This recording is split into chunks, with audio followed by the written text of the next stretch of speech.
Hello everyone, in this tutorial I want to show you how to change the default program of geometry in Ansys workbench from space claim to DesignModeler and vice versa.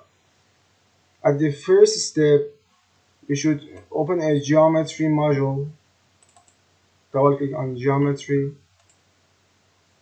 If you double click on geometry and open the geometry program, you see that space claim is starting.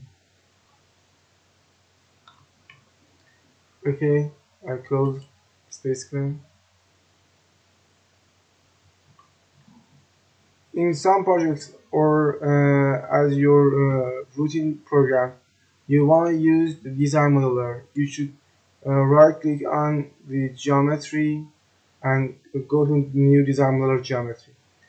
But if you want to change the default program of the geometry to design modeler, you can go to tools, click on options, go to geometry import and change the preferred geometry editor to DesignModeler. Click on OK.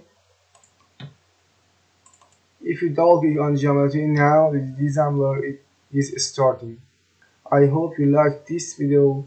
If this has happened, please click on the like button under this video.